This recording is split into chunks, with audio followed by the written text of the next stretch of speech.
चुनावी व्यस्तता के कारण प्रदेश में कार्यकर्ताओं से मिलने के लिहाज से थोड़ा लंबा अरसा हो गया था।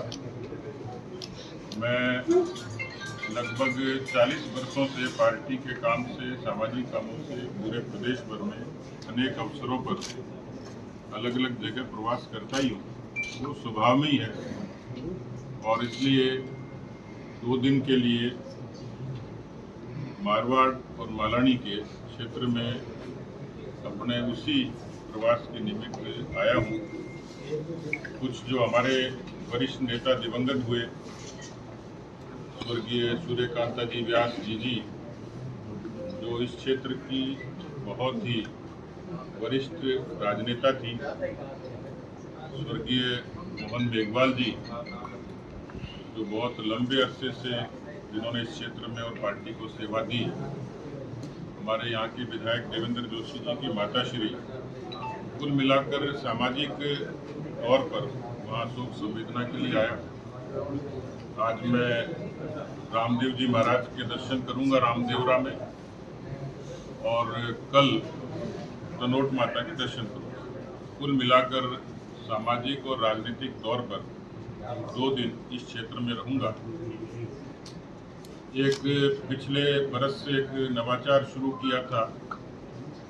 आप सब जानते हैं कि पिछले 10 बरस से भी ज़्यादा देश के यशस्वी प्रधानमंत्री नरेंद्र मोदी जी ने देश को जोड़ने के साथ साथ राजनीतिक तौर पर सामाजिक सरोकारों के बड़े काम उन्होंने किए, एक प्रेरणा दी।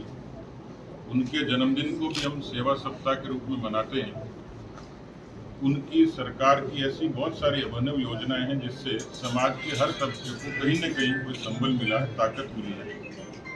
लेकिन उनकी 10 बरस के कालखंड में यदि आप उनकी नीतियों का आकलन करेंगे तो खास तौर पर उनकी नीतियां महिला कल्याण परक हैं, बालिका उत्थान परक हैं और एक उनकी बड़ी अभिनव योजना, मैं क्योंकि हरियाणा के प्रभारी के नाते ताल्लुक रखता हूं, तो जब देश में लिंगानुपात कम हुआ तो हरियाणा की धरती से ही उन्होंने बेटी बचाओ बेटी पढ़ाओ की शुरुआत की थी और उसी क्रम में आगे चलते चलते एक अभिनव योजना उनकी सुकन्या समृद्धि योजना, जिसमें 0 से 14 वर्ष की बालिकाओं का डाकघर में बैंक में अकाउंट खुलता है।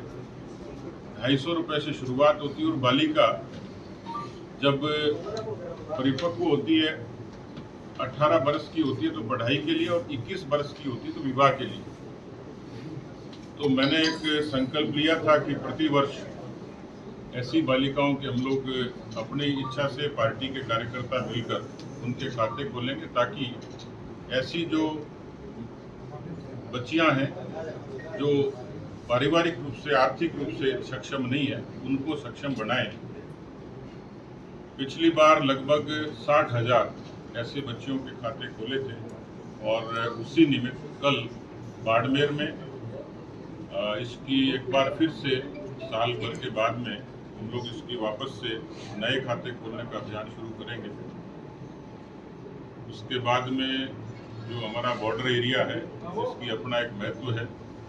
सीमा क्षेत्र का जो बॉर्डर टूरिज्म से लेकर और सीमा पर लोक जागरण का काम, ये पार्टी के विचार परिवार के लोग अनेक अवसरों पर करते रहे, लेकिन सीमा सुरक्षा बल को भी मनोबल देना, उनको एक सहयोग और समर्थन देना, किस तरीके से कितनी शिद्दत से वो काम करते हैं और उस क्षेत्र में जो हमारी हैबिटेशन है, जो वहाँ के निवासी हैं, उनकी भी सार संभाल बराबर होती रहे। तो एक संदेश देने के लिए आज से कल हम लोग गडरा रोड में वृक्षारोपण का भी काम करेंगे। कुल मिलाकर ये जो प्रवास है राजनीति के अलावा सामाजिक और सरोकारों से जुड़ा काम है, उसके निमित्त में आया हूँ। आज जोधपुर से शुरुआत करी है और कल मैं आज रामदेव जी के दर्शन करूंगा, कल तनोट माता के दर्शन करके मेरे प्रवास को समापन करूंगा।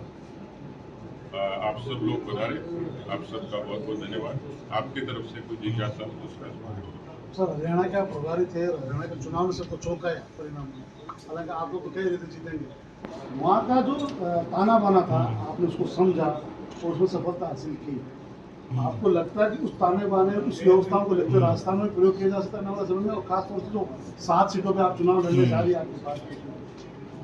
देखिए, पहली बात तो हरियाणा की शानदार जीत हुई है और हरियाणा की पृष्ठभूमि ये